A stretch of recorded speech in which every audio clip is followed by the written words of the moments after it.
was nice to see the thought exchange. Having used that myself, I know that it's a good way to collect information. Yeah, I want to echo that sentiment, and thank you guys for preparing all that for us. And during our discussion, I'm sure questions will come up that I hope maybe folks can feel at that time. So that's my thought.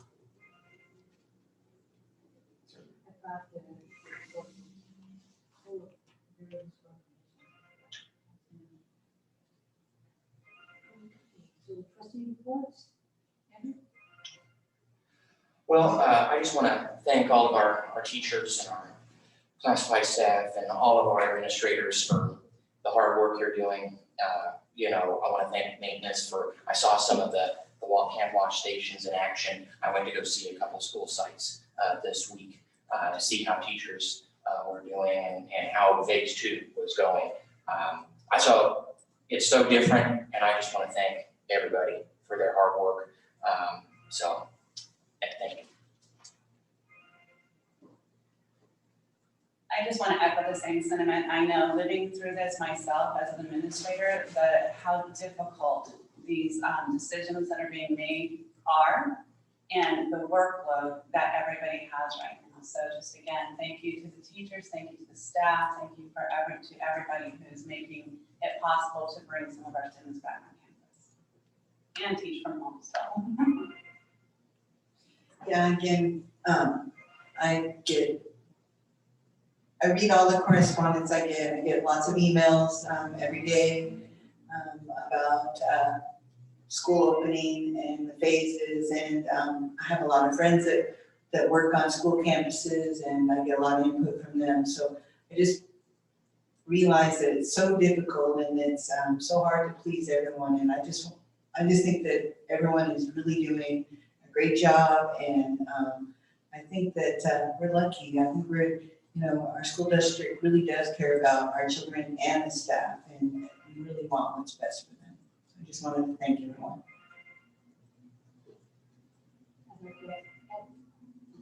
I'd like to echo the sentiments of my fellow board members. I also appreciate everything everyone's doing. I've been to several of the campuses, and things seem to be running really smoothly, and it was really good to see that. I appreciate all the hard work from everybody. Maintenance, transportation, ed services, it's the teachers, the administrators, everyone's doing a great job. Thank you. Okay, now we have an opportunity for members of the public to address the board. We have quite a few people that would like to speak. Normally, we limit comments to 20 minutes per topic. However, we are going to waive that today. The board would like to hear what everyone has to say. The normal 4 minutes per person will apply. So if everyone would like to speak, and we have one speaker in person, Anthony Gregory is speaking in person. And go ahead, Anthony. Hello, my name is Anthony Gregory. I'm a state certified school bus driver, and I was recently hired as a substitute school bus driver for Lakeside Union School District. Prior to applying, I was fully trained and licensed and certified thanks to San Diego Unified. The reason for this message is to inform a slight impact I feel not fully opening schools may cause for this district. It is uncommon for a small district that doesn't generally train new original school bus drivers to have a driver come in fully trained and ready to drive. Meaning they don't need any other training other than training of each bus this district has. My certificate actually allows me to drive bigger, more complex buses this district does not own. San Diego Unified estimates it costs over $5,000 to start to finish to train a driver. This cost is eliminated for Lakeside when a driver like myself comes in fully licensed and certified. With all this said, I am disappointed to be released of my job offer due to not having a route to drive. If only something could be done to retain new drivers, as I'm not the only one in this situation. One thing San Diego Unified does is pay drivers to come and drive buses with a full day of pay, even if there are no students on board. These are retention efforts to keep drivers from quitting, which worsens the national school bus driver shortage. Lakeside Union School District has already spent hundreds of dollars on me to conduct a background check, a DOT physical, and drug screen. I myself have even had to pay for fingerprints And that doesn't include my time and expenses completing these tasks. Not only would I be out of a job, but out of a career. I chose Lakeside because I saw an opportunity to grow here and maybe one day seeing myself become an instructor, supervisor, and possibly director of transportation. As a community member, I would recommend that if I had a child attending a school here, that the children be allowed to return to school with proper health safety procedures in place, especially considering American frontline doctors have no documented cases of COVID being transmitted from a student to a teacher in the entire world. Children are not the drivers of this pandemic. It is actually the opposite. It is driven by older individuals. I would recommend encouraging teachers to start their day by giving a brief topic on the importance of health hygiene, hand washing, mask wearing, etc. We need to normalize the lives of our students, and we do that by getting them back in the classroom. I'd like to thank you for your time, and hopefully I can get the chance to come work for this wonderful district. Thank you.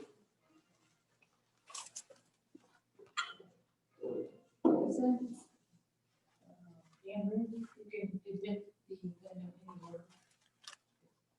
Tina Hubbard's next on my list.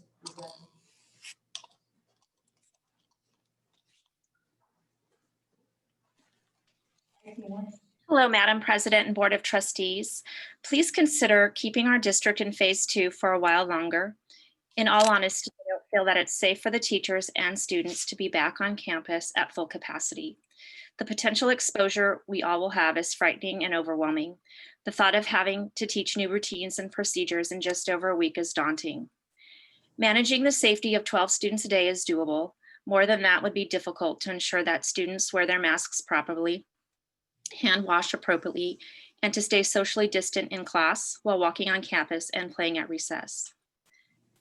If all students return to campus, realistically, my students will be seated less than 3 feet apart.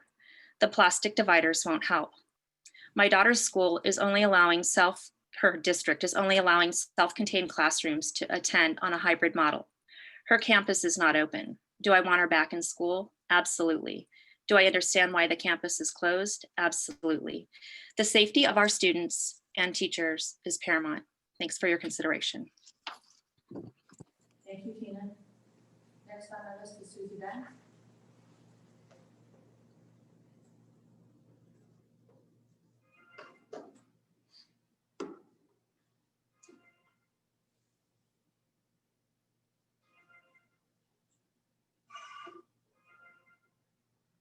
Go ahead, Susan.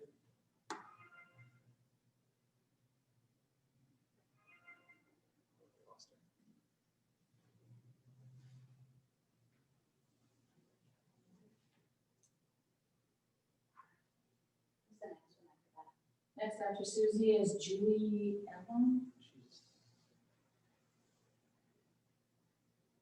If you're after Susie, we'll get back to you.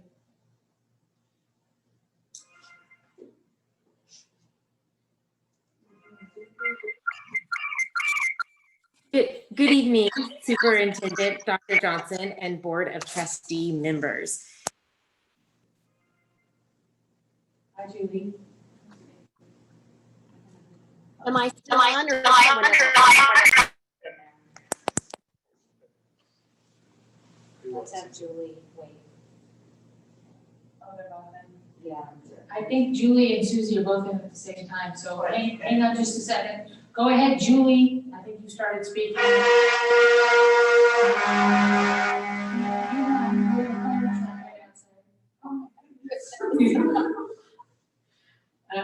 So Julie, I think you were the one that started to speak. Now Yep, Susan's in there. Either one's fine with me. Hello, can you hear me? Yes. Okay, this is Julie Alon. I have children that attend Lakeview Elementary School.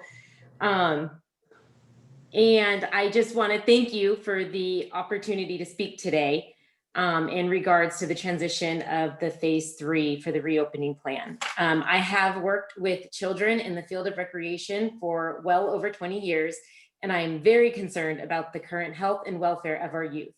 It is imperative that we get our kids back in school full time as soon as possible. Our children need the stability that being in school provides. They need the physical, emotional, social, and intellectual benefits that being in school and not sitting in front of a computer screen can provide. Our children need a trained teacher educating them outside of their homes. Families that feel it is best to keep their children at home have that option with distant learning. It is time to give the families that feel it is best to send their kids back to school full-time that option as well. Again, the families that feel comfortable having their children at home already have that option. The families that need to send their kids back to school for a whole variety of reasons need that option as well. So I'm asking you to please move forward with the reopening plan as originally scheduled and begin full-time in-person learning on October 19th for those families that choose to do so. Thank you. Thank you, Julie. Susie Bass? Okay, let's try this again. As I started to say. She has two devices. She has two devices. Oh.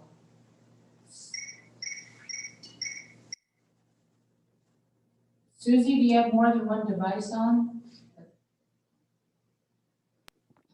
I'm unmuted, but I'm getting a really big feedback. Susie, Okay, wait, there's two Susies in here. hang on, Susie. Can you tell which one to? There's two in there.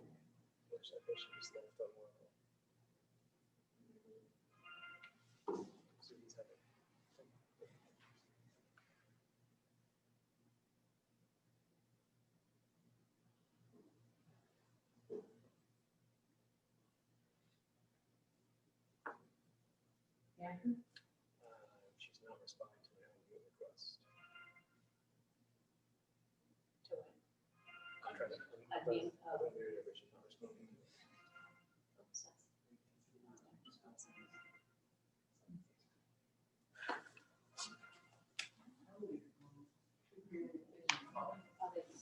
So can we get Susie on or? We see her, but she's, oh, there she is. Try now, Susie.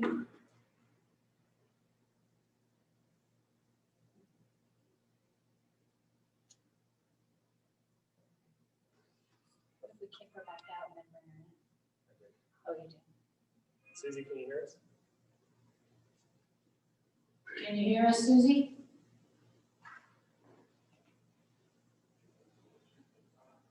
We're still working on it. She left again. What's the next name? The next name is Debbie Skipper. Oh, you already got her name? Hi, thank you. I'm not going to turn my video, so sorry about that. I want to thank everyone for having an opportunity to speak.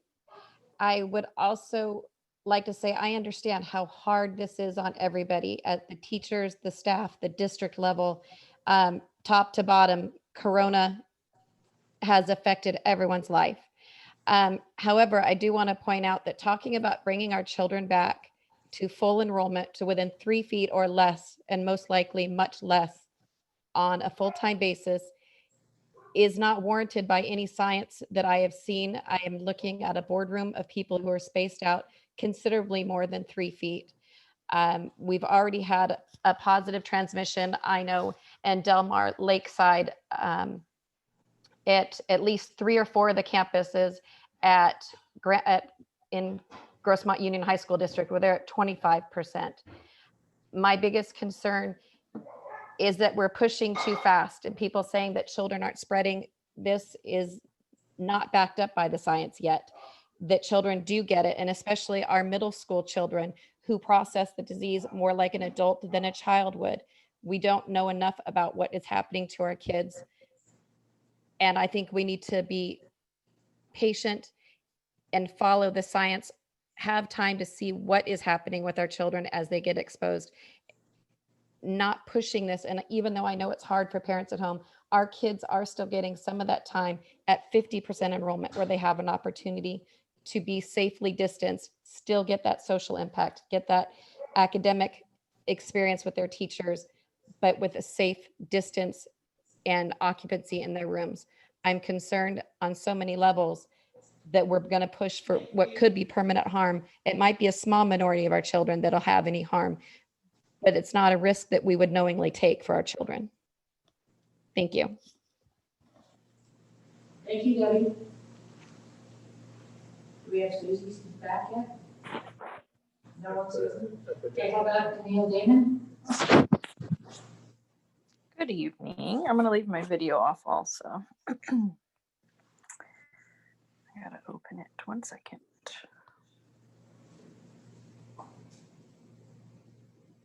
Thank you for the opportunity to speak also. Each day, LUSD has teachers and support staff literally risking their lives for the betterment of their students. We have 5 teachers just on my campus at our site that would, if given a COVID test and it came out positive, would be life-threatening. After only 7 days of hybrid teaching, we've had a student test positive, leading to an additional 40 parents to change their students to distance learning. 100% return of students on campus seems to be a decision that can't and should not be made at this time. Our reopening plan was comprehensive, yet unfortunately, the reality of in-classroom live instruction cannot be defined by a plan. As a staff, we diligently monitored temperature checks and performed the symptoms checklist. Even with this being done, we still had a child test positive. Please try to imagine what the consequence could have been if more students were exposed in class and during lunch. Thankfully, there was no spread, and we believe this is due to the amount of students on campus at this point. Phase 3 would double the amount of students on campus, putting staff and students at undue risk. What happens when we have an influx of students and staff contact COVID-19? Teachers are extremely worried about the negative effects full-time return will have on their health, morale, and safety of their students. If your teachers are not feeling safe, how can the students? If the teachers are unable to put their best foot forward due to anxiety and health concerns, how are the students benefiting from full-time attendance? What is the reason for rushing back into the classroom? Is it really worth it? I'd like to leave you with a question I was asked today by a student. Why would we go back to phase 3 when we already had a positive case? Thank you. Thank you very much. Kathy Spreco? Hello, how are you? Fine, thanks, Kathy. I'm going to turn my video on. So, good evening, board. I want to remind you that over 90% of your teachers are asking to stay in hybrid. Still, we hope you know that this isn't what we want, but it's what we need right now to be safe. What do we want? We want to be back with all our students. We also want things to be back to normal, but they're not. And we need to be safe. We didn't cause this pandemic, and it's definitely not our choice to have to completely recreate our curriculum or to learn a new delivery mode of instruction or to completely have our profession turned on its head. We are facing these hybrid challenges at times way beyond our capacity, knowing that going back to full capacity could possibly be easier. But we also know it's not the safest path for our students, ourselves, or our colleagues. We need to be safe. Phase 3 now is not a safe plan. We're still implementing safety measures. We're still working out the protocols and testing our safety measures. We still don't have continuity across sites on how employees handle students or staff with symptoms. We haven't even implemented the employee random testing yet. Many teachers feel we moved into phase 1 too soon. We just were not ready. Phase 2 is safer and smarter for now. The risks of phase 3 is just too great. Please consider staying in phase 2 until the January board meeting. Thank you for listening. Thanks, Kathy. Raquel de Hoyos?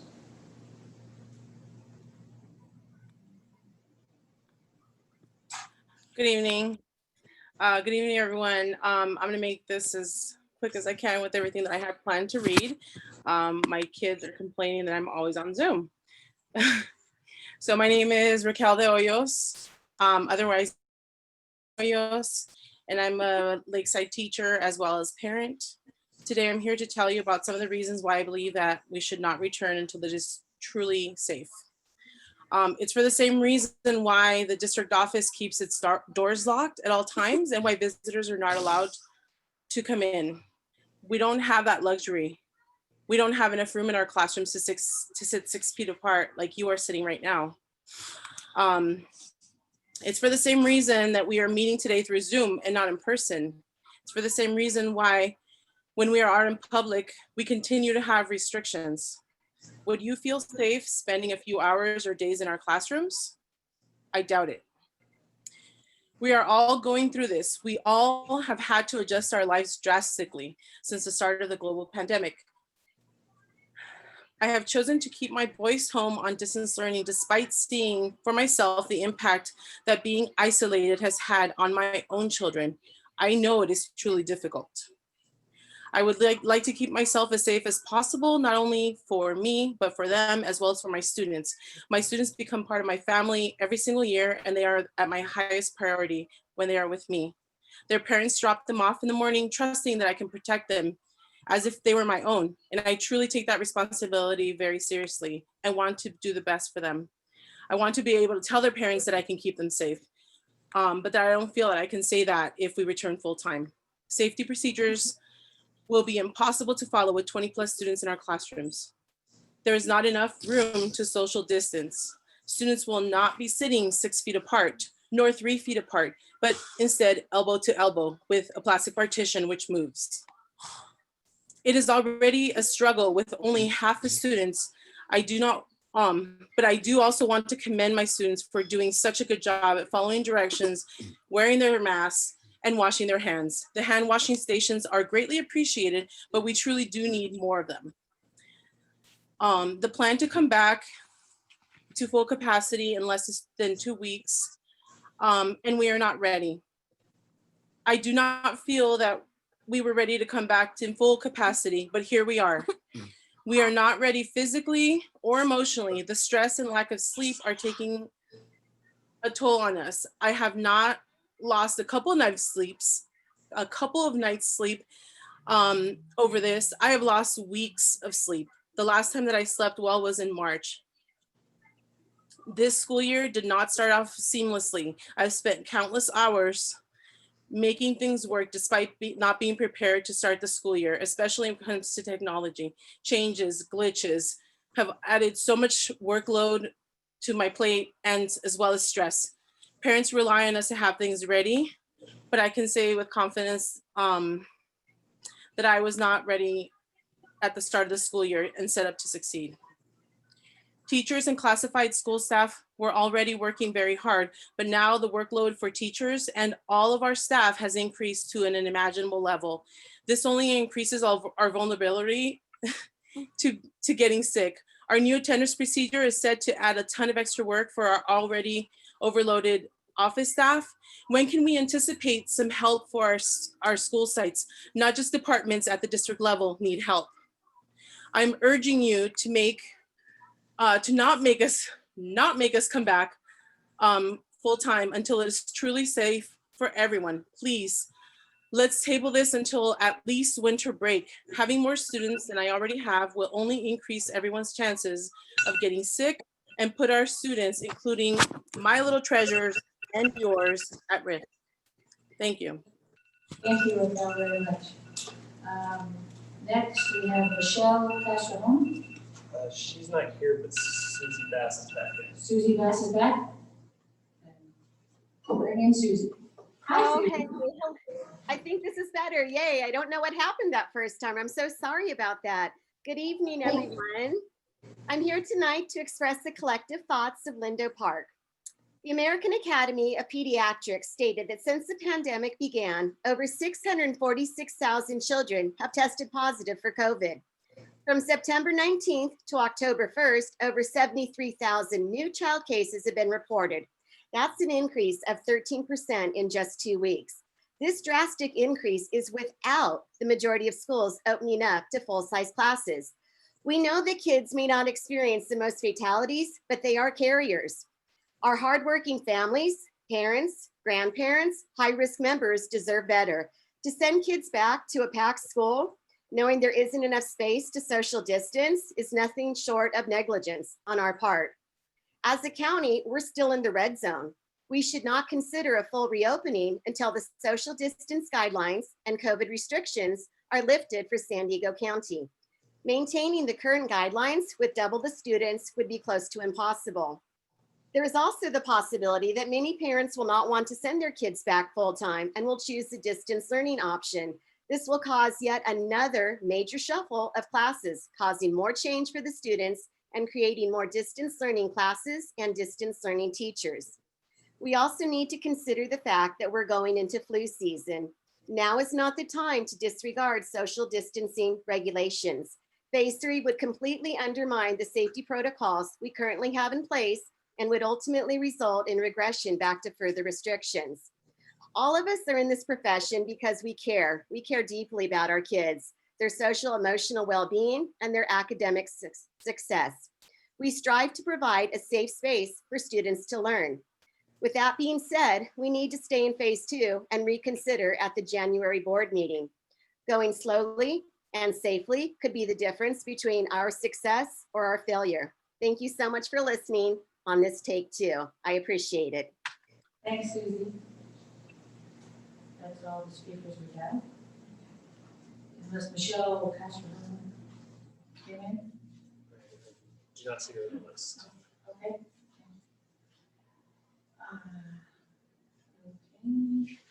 So now we have the consent agenda. Would someone like to make a motion? The consent agenda? I'll make that motion. I was trying to do that. I'll second that motion. And is there resistance to the board? Who's would like to pull some things? Well, I think we should pull 2.3. Right? Especially since it's open-ended, so. Yep. I think we should pull 4.5. Mhm. And that's all I see. I think we should pull 2.2. Good call, Bob. Good call. Thank you. So, all in favor of moving all the items 2.2, 2.3, and 4.5? And John is with us, and so we're gonna get back to that other little later. John's Text me. John's going to text. And so we don't have to do one at a time here because we're here. So all in favor? I think yeah, the motion. All in favor? Aye. John? Lisa will enter John's. John is on, working on the fires up in north of us somewhere, and so he could not be with us tonight. I will also enter in that he had a vote on the previous, earlier when we had the public hearing, he did have a vote at that point too. I assume it was yes, right? Yes. John's one. He's saying, is he muted, but we can't unmute him for some reason. We're trying. Okay. We're asking him to unmute. Might be different because he's calling. He's on a phone, so it's different. Okay. All right, then, we'll approve all, but then would someone like to make the motion to approve those items? Move that we approve items that were on the consent agenda. I'll second that. All in favor? Aye. Lisa will record John's vote. Okay, so we'll just talk about them in order. 2.2, Bonnie, you wanted to? I just wanted to mention 2.2 Red Ribbon Week. It's always important, and I know the schools with the COVID and the distancing, I can see that they're able to do some really fun things. They've done really able to do some distancing stuff even through COVID-19 to celebrate Red Ribbon Week. So I just wanted to remind that I always look forward to Red Ribbon Week. Thank you. Say that 3 times fast. And thank you to all the PTAs, because they are very involved in what happens for Red Ribbon Week, so thank you to all the PTAs for that. Okay, so I'll motion to approve I'll make the motion to approve red ribbon week. And I'll second, go ahead, Robbie, you said. I'll second that. All in favor? Aye. Okay. The subject of the hour, 2.3. 2.3. Who wants to start? I'll Go start. ahead. This is, so one, I want to echo what some of my colleagues said earlier. I've read through every email that I received and I responded to as many as possible. I'm still going to get to the rest, don't worry. But, you know, I am very conflicted on this. We saw the survey results. I've heard the teachers, I've heard from the staff. I see the parents want us to come in back to school. So, you know, I want to make the right decision for our students, our families, and our staff, and I know the rest of us do too. So with that, I have a couple questions on just some of my concerns, and just I want to share them and see if there's comments and the rest.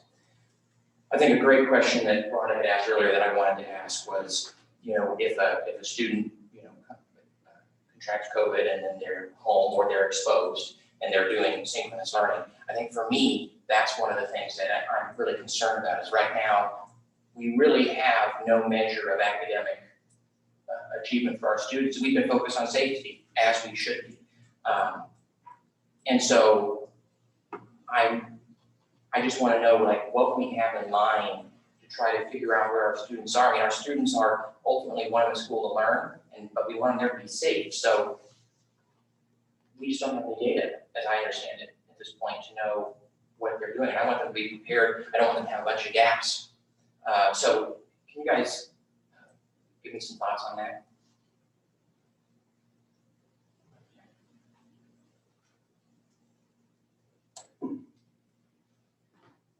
So, thank you, that's a great concern. I have a similar concern. I'll tell you that when we started in this whole venture, the county, worked with the county and across the districts across the county are working on some alternative measures for students. I'll also tell you that some of those measures are the percent participation in Zooms and the percent participation in returning work, things like that. Not really the hard data I think that you're probably looking for. I'll also tell you that as a district, we had several teams that worked over the summer, and we have adopted in the LUSD map, which I've spoken to you about before, and we had adopted we've been working with the calibration and alignment work we've done over the summer, and we built been presented by our end of this end of the unit exams. The amount of, you've heard from the teachers today about how difficult it has been to not only come back in distance learning, but then to shift to hybrid. And the efforts that they're taking to keep their, as you mentioned, keep their students safe. So we have made the decision to preserve the sanity of our teachers and postpone those assessments that will give you that hard data that you're looking for. However, that does not mean that because we've not asked for district level data to be uploaded and sent to the district for analyzation, reporting to the state, that doesn't mean that teachers aren't still assessing their students. They're using some of these adaptive software that we purchased that have embedded assessments in them, so teachers can monitor progress of their students. I know for a fact that teachers are at the beginning of the distance learning, instead of meeting with all of their students immediately, they met with students one-on-one and assessed every student so that assessment is such a vital part of instruction that teachers really need to do it. So we are assessing students. Teachers do have an idea of where their kids are, the learning level that they came in with, and then they'll continue to reassess using their own measures, using curriculum embedded measures, using things like a learning record or assessments that will help guide their instruction. So while we don't have data to report to you, because teachers are using different things. They're teachers, but rest assured that teachers are using assessment results and they are using them to guide their instruction. That's helpful. You know, one of the things that just, it concerns me simply because I just want to know sort of what we're looking at if we choose tonight to extend. I sort of want to know how that's going to impact achievement because I want us to have safety down, but I want us to also make sure our kids are there and they're learning and we can measure what they're learning so we have results on that. One of the things that I was having a conversation about this, and it was a question that was asked to me, and it was quite, I thought it was very helpful that I wanted to just throw it out there to think about, was if kids are in school 5 days a week, so if we say we're gonna go to phase 3, and we have cohort A, cohort B, and we have instructional minutes, we have instructional time, can you walk me through what a change to 5-day would do to that time, or is it the same? So if they may be there 5 days, but they're getting the same amount of instructional time, or if they're there 5 days, are they getting a different amount? How is that, I mean, how different is that gonna look?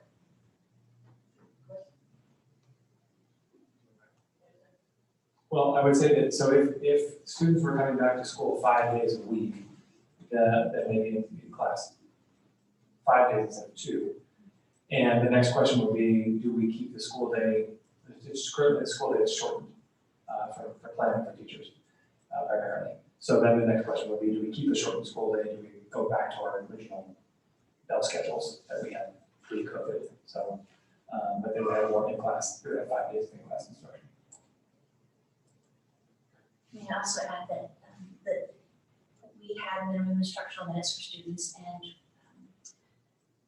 when COVID came, the state adapted minimum instructional minutes, so there are fewer instructional minutes for students now. Those instructional minutes are per day, so kindergarten is a minimum of 180 instructional minutes per day that can be made up of both synchronous and asynchronous learning. We've worked with the LTA and developed some minimums for the amount of time that teachers must be online with students synchronously. It's 240 minutes. That's the minimum instructional minutes for first on up through 8th grade. I can tell you that when we made the decision to go to hybrid, the sites extended those instructional minutes. I can also tell you that many of the distance learning teachers, I looked at almost every schedule today, and many of them are exceeding the minimum instructional minutes that they're required to. Both the teacher minutes that they agree to in our MOU and the instructional minutes that are required for students.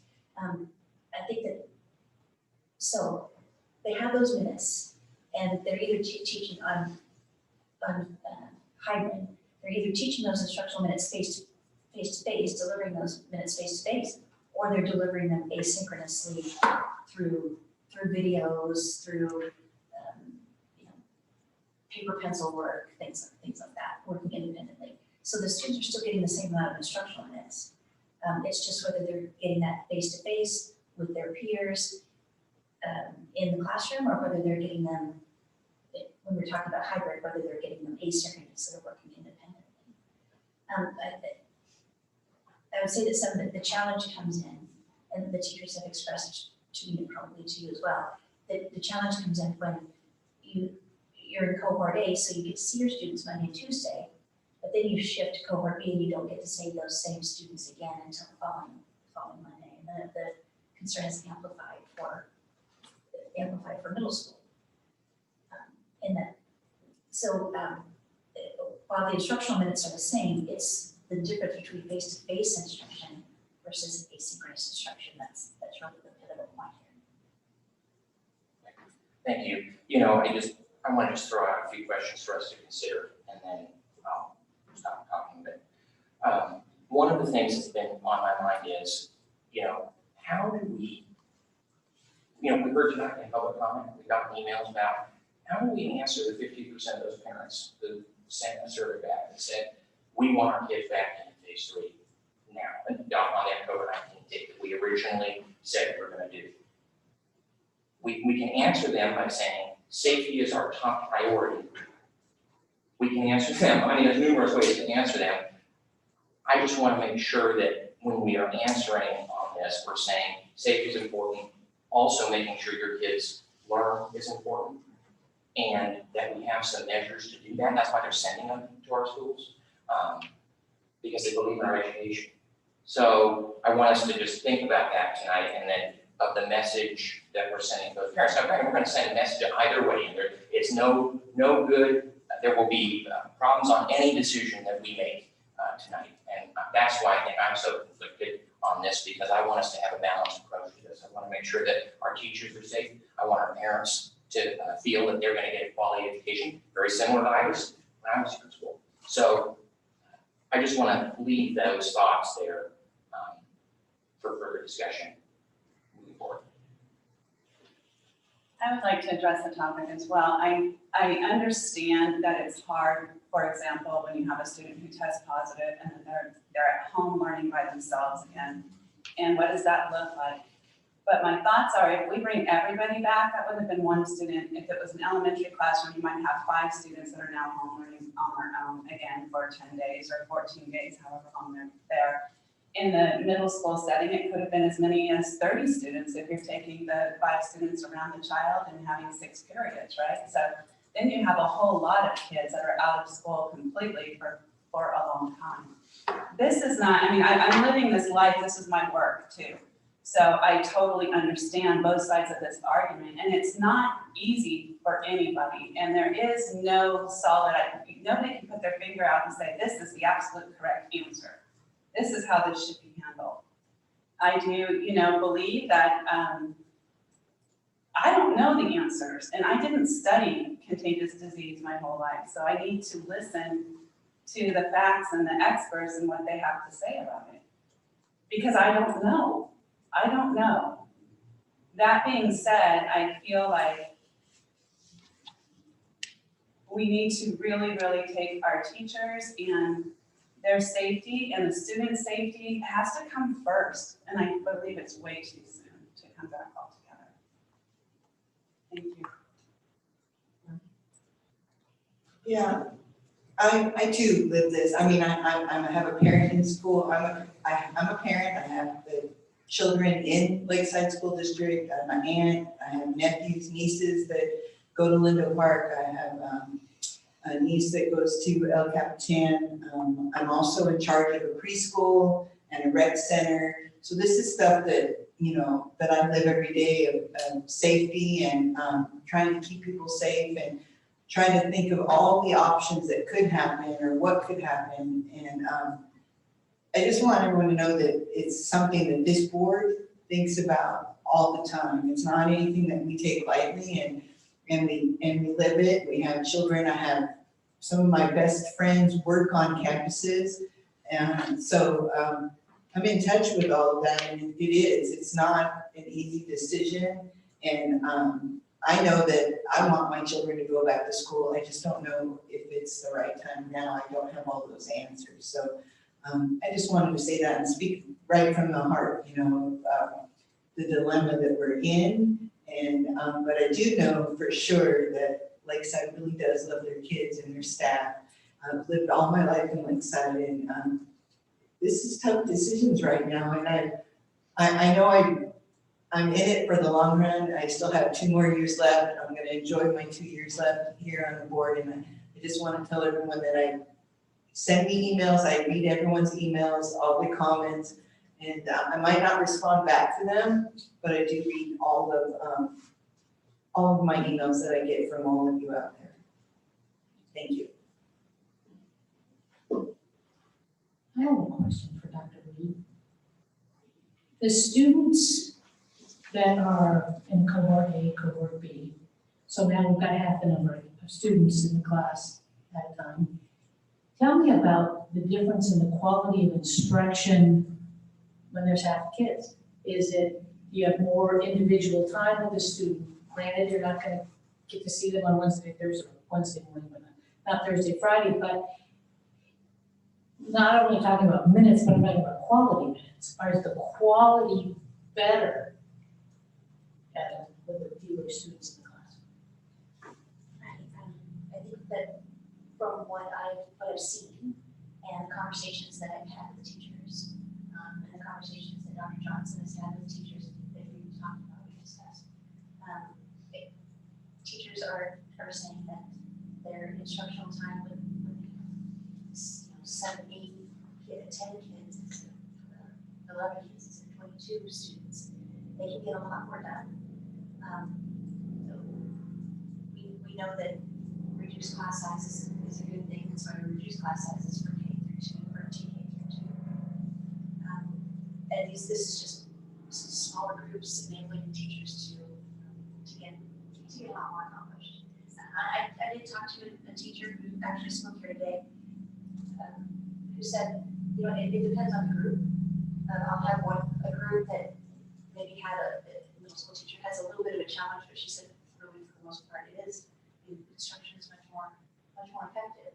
I don't have data for you to say, yes, it's 54, I don't have that. Sure. But anecdotally, I can tell you that teachers reporting, and from my past experience working with small groups of students, it's considerable. The difference is considerable. Maybe that's the silver lining. I am very concerned about the safety of everybody, the students, the staff. I don't think that we can provide proper social distancing. But I asked Dr. Winspear the question, you know, what would have happened? And Rhonda brought up that, you know, now we've got all these kids out, and that's tough too. And if we would be naive to think we aren't going to have another case. At some point, we're going to have another case. And if we keep the numbers low, like they are now, and keep this distance, we aren't going to have all those other kids going out, students going out. And so my inclination is to say we entertain this again in January. John's on, so if you want to ask us. John, can you hear me? He's unmuted, so. John, are you there? Can you hear us?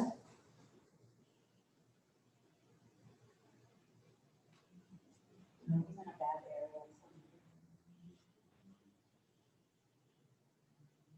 area. John, if you can hear us and you have something to say, that text it to Lisa and she'll read it.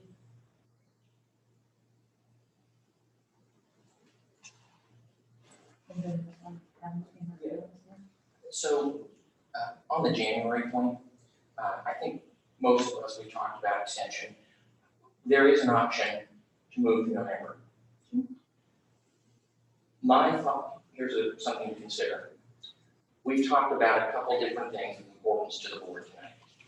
One of them, data on some of these things. Attendance, how parents feel. One of the things from my perspective is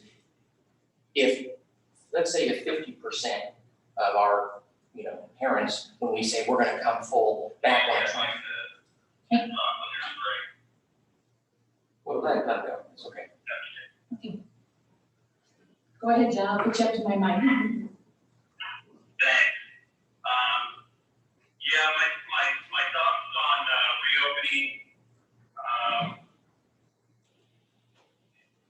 The school system is not like the fire service, where it can react to changes that happen immediately.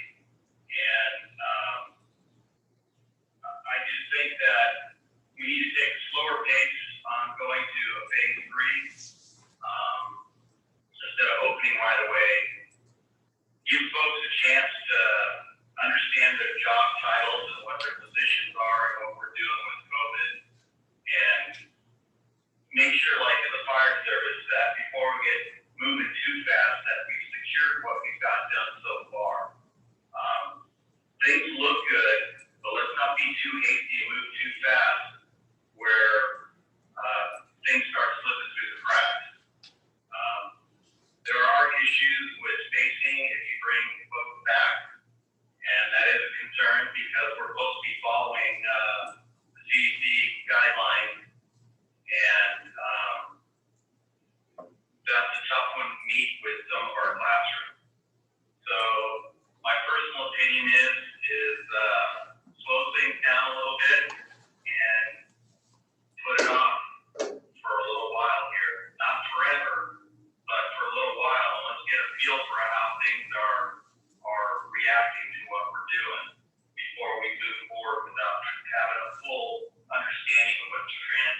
and how our systems are working that we set up.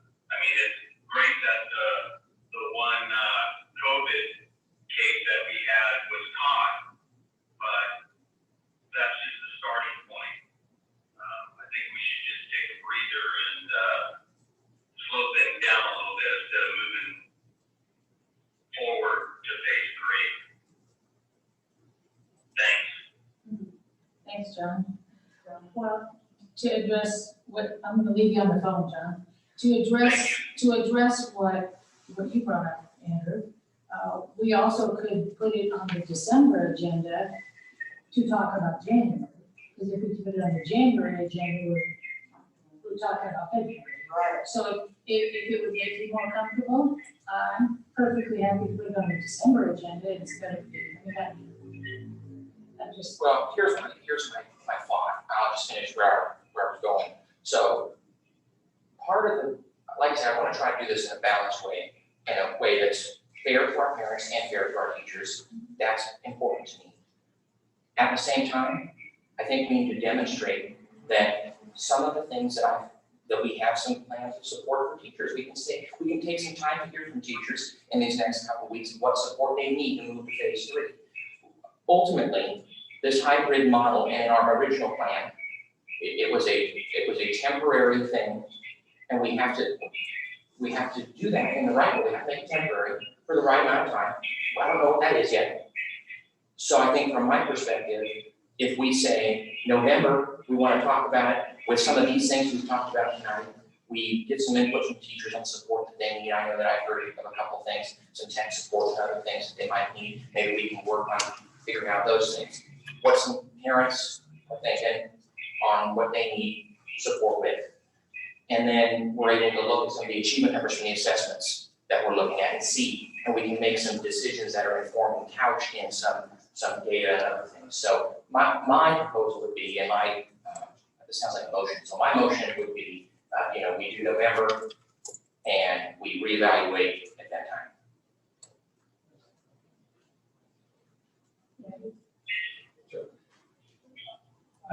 There's a board decision and a board deliberation. I would say from the staff's perspective, we have learned, so this whole rollout from last March has been learning, adjusting, and learning, adjusting, and learning, adjusting.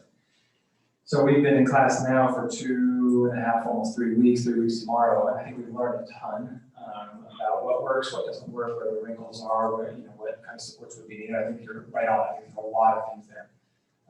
I would offer for the board's consideration that, as John, I think very aptly said, we're not a nimble organization. We're not set up to be nimble, and we're entering the holiday season where things are going to start getting choppy pretty quickly. I will just offer from the staff perspective that to take the time from now until February, give us ample time to do the things we talked about here, which, get some teachers together. I've had a lot of really good ideas from folks. Our teachers want academic, they want this to be as good as it possibly can be for kids. I think everybody's done so much overload right now that they're really just going day to day and just kind of surviving, which is absolutely understandable. So I would just offer that, if the board were to take action to postpone phase 3, that the staff would have time to do the kinds of things you're talking about, convene some parents, convene some teachers, convene our administrators, and talk about what adjustments we could make to our hybrid model to address some of the concerns, the very valid concerns that have been raised both by parents and staff. Some of the things we saw in the survey today, some of the things you guys have talked about. So I guess that's a long way of saying, if the board were to take action to reconsider it in January, I think that would give staff, that would give us the time to, I think, bring back a very thoughtful recommendation about moving forward. If we do that in December for the new year, again, just the timing is getting short. December is a short month. I see what Andrew's saying. If we postpone it till January, and we all know, because we've all been in this COVID and we're all running businesses and doing our jobs. We know that this was changing day to day, month to month, it's a fast paced thing. So I think what Andrew's trying to say is, if we put it off till January, are we gonna be reassessing it in February or, I don't think we want to, because so much could change in January. Like 2 weeks from now, things could go awry or they could smooth out.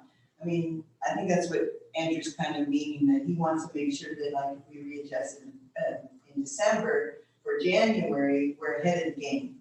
We want to be able to give these parents, the 50% of the parents that are wanting to come back full time, ideas or what our plan is. I think that if we say, oh, we'll readjust in January, our January meeting is, 2 weeks into January? It's 2 weeks into January, so then we're really going to be doing something in February. I don't know, I was just trying to clarify what me and Andrew talked a little bit.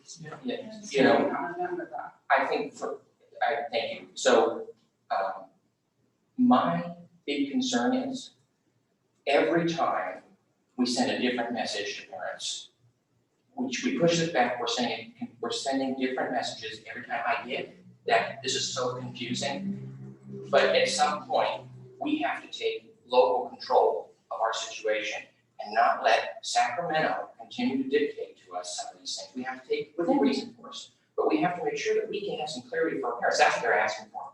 When I run into people in Parkinson's, that's what I'm hearing, is they want clarity, and right now, they don't have clarity.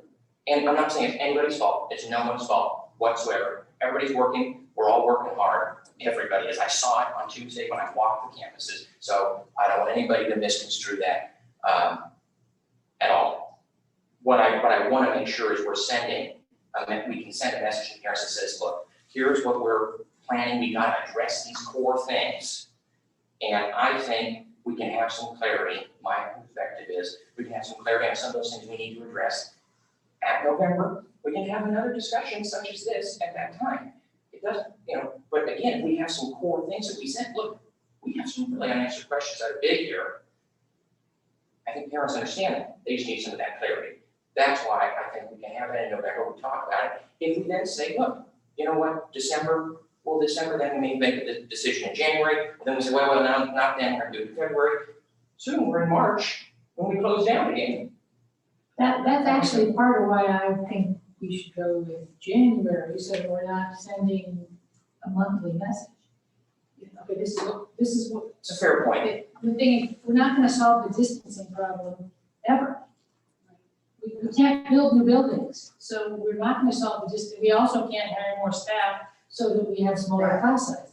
So while we might be able to solve some issues by a November meeting, we're not gonna solve the big one, which is distancing. We can't fix it. It can't be fixed without a lot of money for houses. Even then, you couldn't get a new building out of it anyway, so.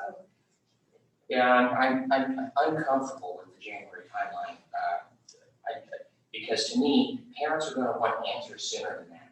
And, I get the distancing thing, I get it. That's why I say I wanna do this in a balanced way. I'm uncomfortable with it if we don't have answers for them until January, when, they've been patiently waiting, answer more clarity from us, and I think we can provide some. So I think that's my perspective on some of it. Again, I don't wanna be too quick either, I really don't, but I don't wanna see kids get sick, I don't wanna see that. So I'll leave it at that, but I'm just uncomfortable with the January timeline, so I don't know what we do, I'm just uncomfortable about the January. I see both sides. This is really just a tough decision. And it is unpredictable and it does change quickly. So it's really, really hard for us to make a decision about something that is so fast moving and unpredictable. Therefore, we could make a decision tonight and it could change tomorrow, so it's just really rough. So I hear Andrew's point about wanting to send a clear message to our parents. I also understand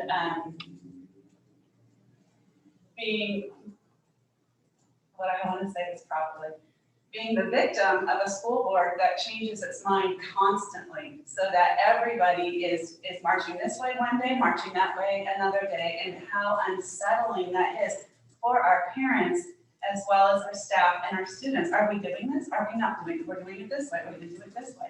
So I like the thought of putting some space there, even though I know that the teachers want the kids back. I know the parents want the kids back.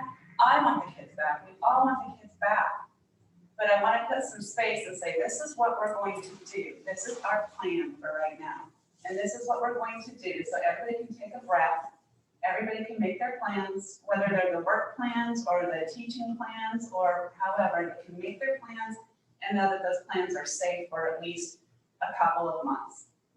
You know, and then as we get more information, we come back together and make informed decisions. I say, I would like to look at it in December. Okay. But We always can, you know, if a miracle occurs, we could, within just a week's notice, we can put it on the agenda. If we say December or January, and something happens between now and November, and it all goes away, the virus is cured, then we could always, you know, we could always move it up. we could always do that. But December is fine with me. I said December, that would give, and by the December meeting, there's only like a week of school and then it's break, so I. However, still, I mean, if we have a discussion in December and then we're going away for the break, I get My that. parents can plan over the break for January. But we could still say, you know, maybe not the first day we come back, but a week or, but it gives people time to also kind of digest and. December works for me. Okay. Well then, okay, so, yes, I'll do December. What I would request, however, is if we can have some further discussions about how we can message with this to talk to our parents, and send some clarity to them. That would be my request. Look, I'm running into people, they're asking me, they don't have clarity, and I think it's very important. I think a good employer does what we're doing. We've heard our teachers, we've heard our staff. So I don't disagree with that premise at all. I don't want not that, but I don't want our parents to have a lack of understanding or to feel not heard when they have sent someone a good message, 50% of them want it back. So I think I'd like for us to consider that. That is completely reasonable, I think. So I'd just like to talk about how we do that. But my thought is, and some of the things we've talked about tonight, communicating it and really digging in on some of it, because that's important. I believe you made the motion for November, so we have that motion on the floor, so you can either. I will amend make a your substitute, motion- I will make a substitute motion, or I'll amend my motion to December. I will second that. John? John, did you have anything else you want to say?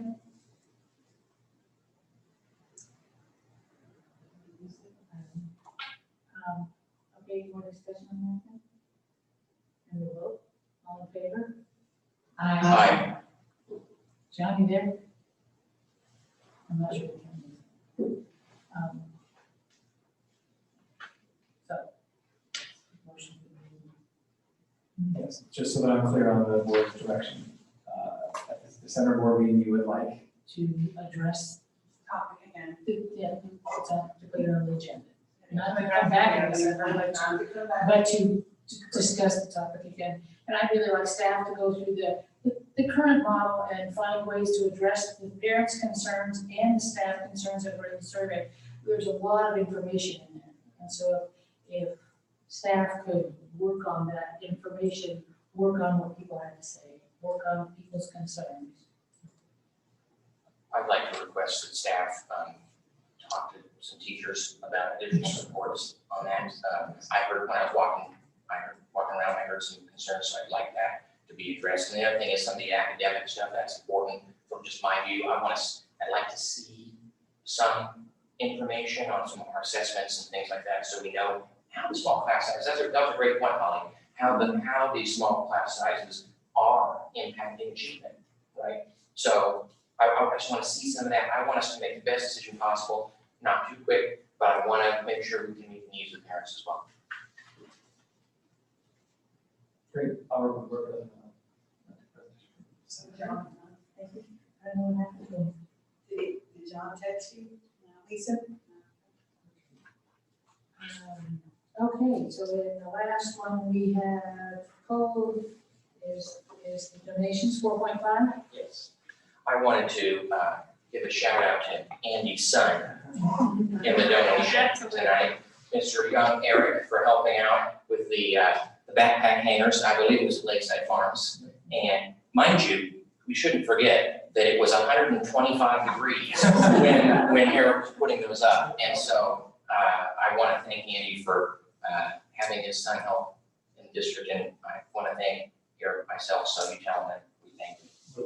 Picking one of our schools for his Eagle Scout. For his Eagle Scout. Yeah, for picking, that's great. Very cool. And thank you to everyone that made donations through Donors Choose. I mean, $15,760 is a lot of donations. So would someone like to make a motion to? I will make a motion to approve 4.5. And I'll second it. All in favor? Aye.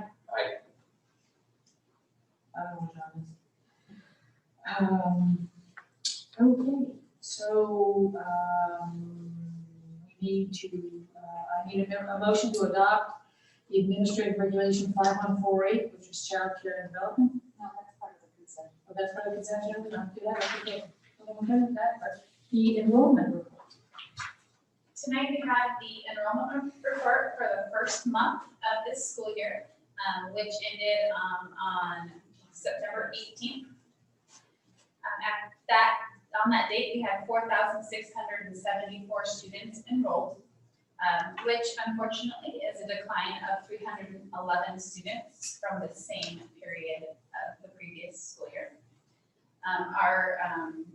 You'll notice that at that point in time, there were 90 students in our home flex. So that program has grown considerably since last year, and while every single other of our school sites have declined in enrollment over this period.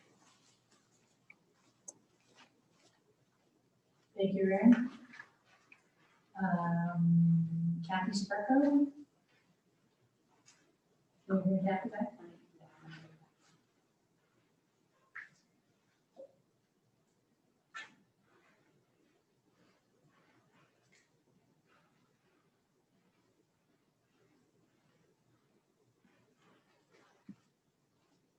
Hi, Kathy. Kathy's on mute. There we go. I unmuted myself. I didn't know I could. It's not a good thing to let you know. So anyways, seriously though, your teachers would like to thank you for your decision to stay in phase 2 at this point. We know it wasn't an easy decision. Really appreciated the thoughtful conversations and the points that you brought up. And I liked Andrew's idea of really seeing how we address the issues. So I appreciate that. Those are all really good things. It's not an easy decision, but none of any of this is easy. The kind words from the board, the administration and parents that we heard, they really, really, really help. I actually teared up when Andy shared that #1 comment on the parent survey. This is hard, but hearing and seeing things like that, it meant a ton. And your teachers are crying right now. I was going through some communications I received from teachers, and I'm seeing certain words that keep getting repeated. Overwhelmed, worried, lost, unsure, unheard, tired, breaking point. Unless you're in the classroom, you just have no idea. The workload is incredible. And now these teachers are facing the biggest challenge of our career. Almost everything is new and difficult. We're having to learn how to Zoom, still be engaging, live streaming with one group while teaching face-to-face with another. teaching one group in person and another group online, recreating curriculum that fits this new system, navigating new complex reporting systems, monitoring all students wherever they may be. And the parent and teacher verdict is that Schoolology is still a mess and needs to be dropped. Teachers felt the district didn't seem to fully understand the ramifications of opening during a pandemic and what that would look like. And maybe none of us really did.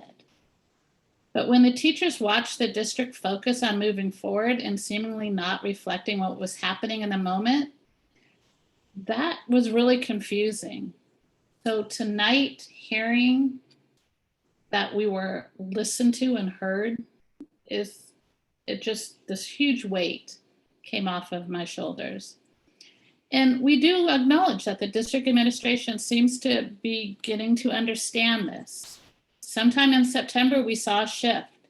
Since September, PPE has increased. Safety measures are being enforced and not just suggested.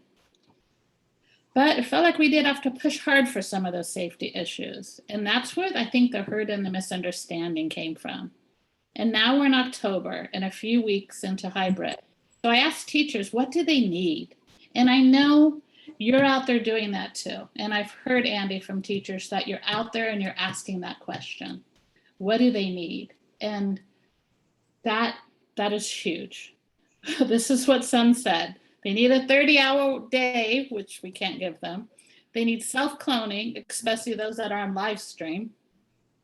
But on a serious note, what they said is they really need support, which I liked how Andrew was saying he wanted to take the time to talk about that. Our SPED teachers are being asked to service in unsafe situations. So we need to address that. Through all of this, the greatest need I have heard is that they need to feel the district is listening and they need answers when they ask questions. Most importantly, they want to feel valued. So thank you for that, for doing that tonight. That's it for me. Thank you, Kathy. And we're going to have David Myers speaking for CSEA tonight.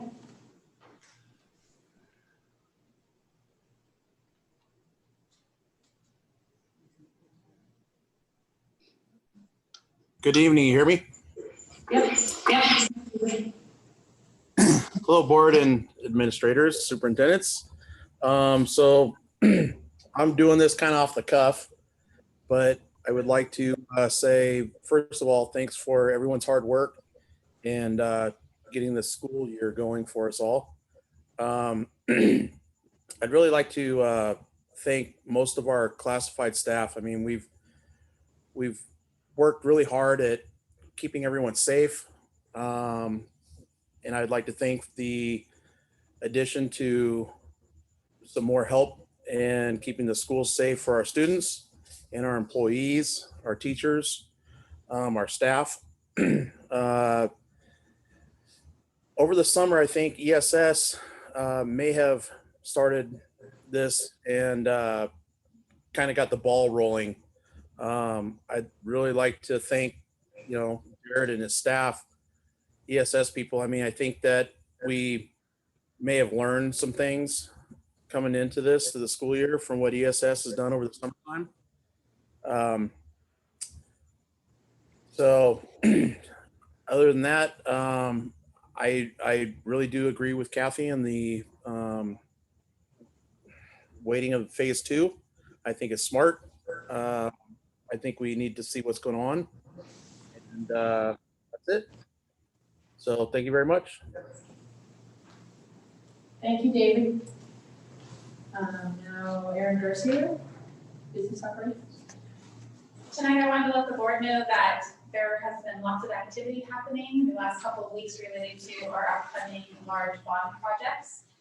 Just yesterday, we received approval from the Division of State Architect for our architect's plans on the TDS Gymnasium building. So what that means is we can now get that project out to bid and get construction started. And soon we're anticipating that all of those activities will be done and we'll be ready to start construction on that new building sometime in February.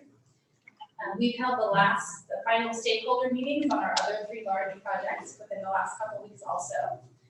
That was the Lindo Park multipurpose room, the Lakeside Farms site modernization, and also the TDS, in the existing NPR modernization.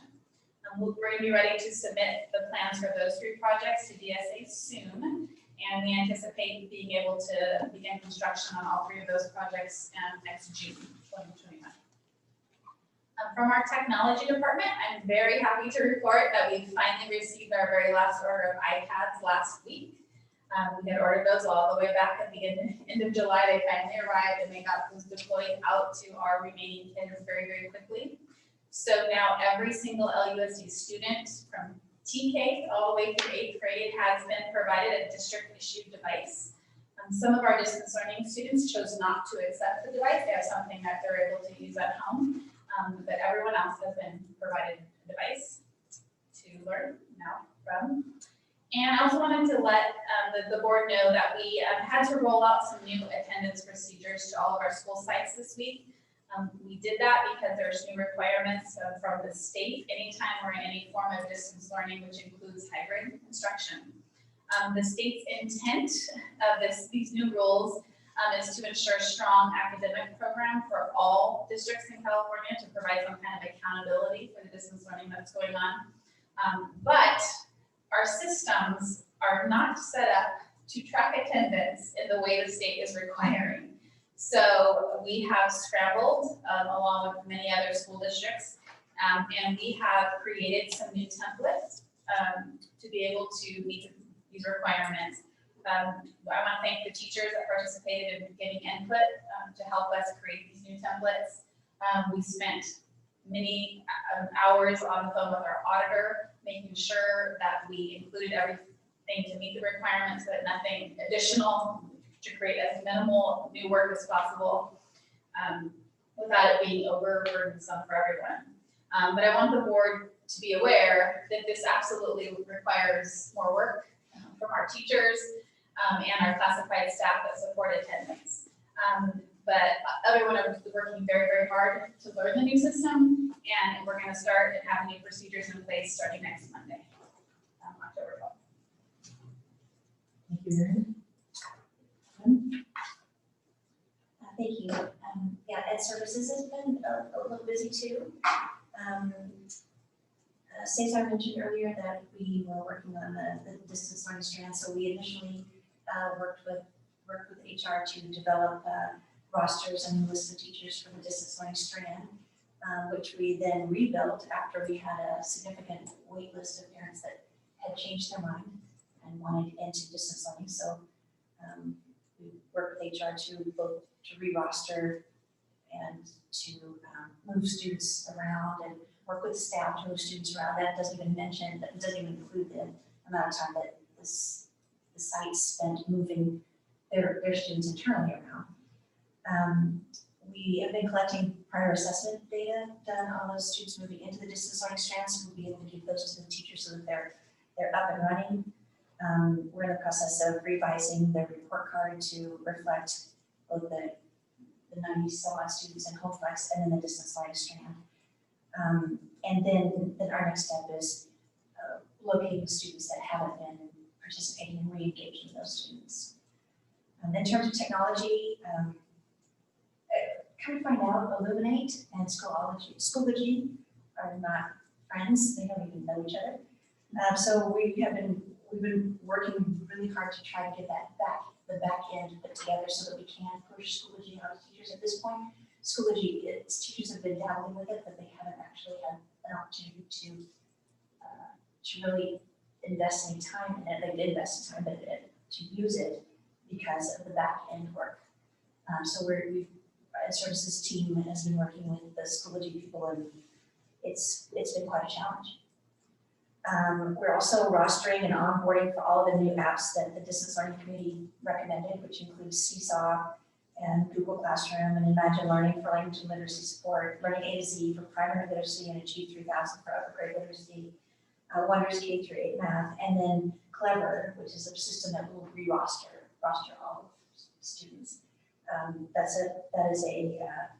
That in and of itself is a huge lift for the 4 of us that are in distance and services right We're also working on our classification criteria because we didn't do the CASP last year.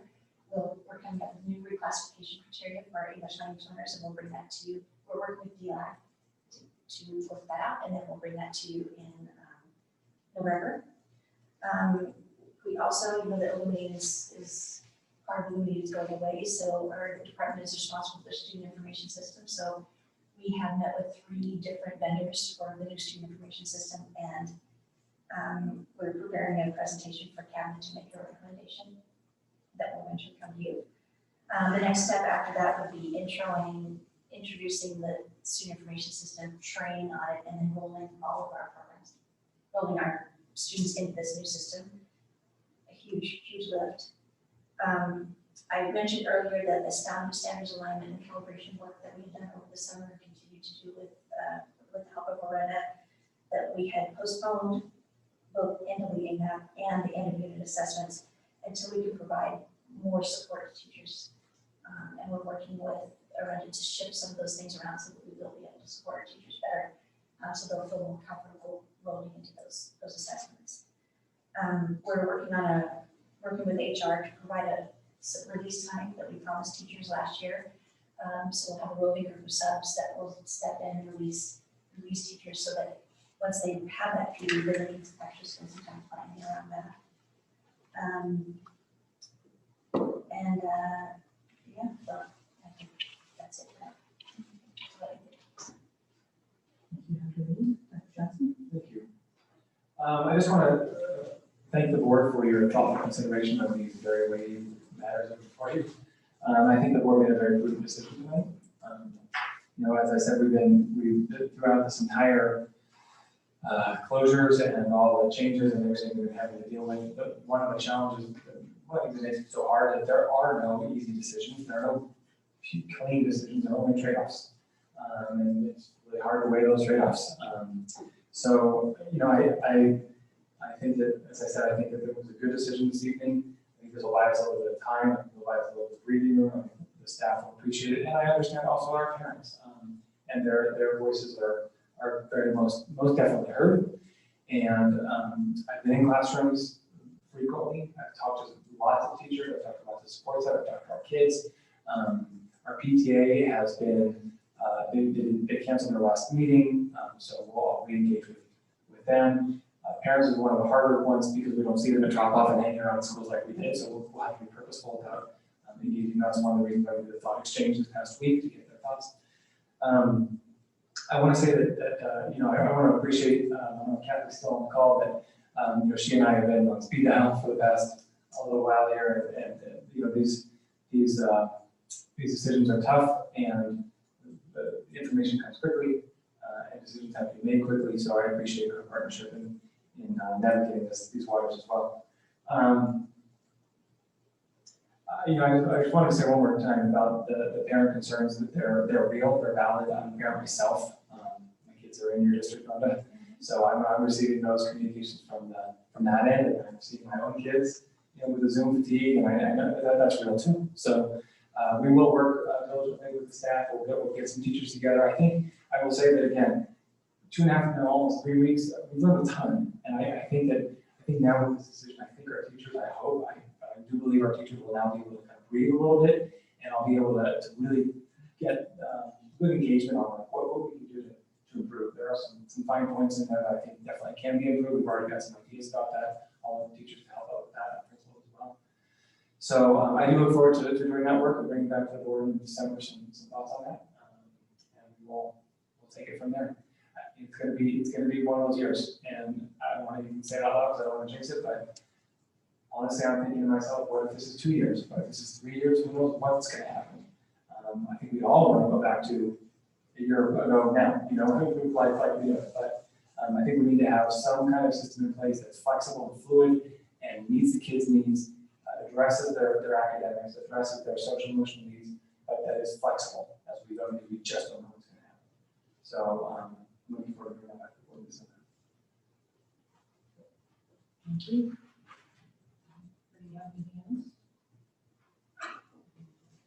Anything else? So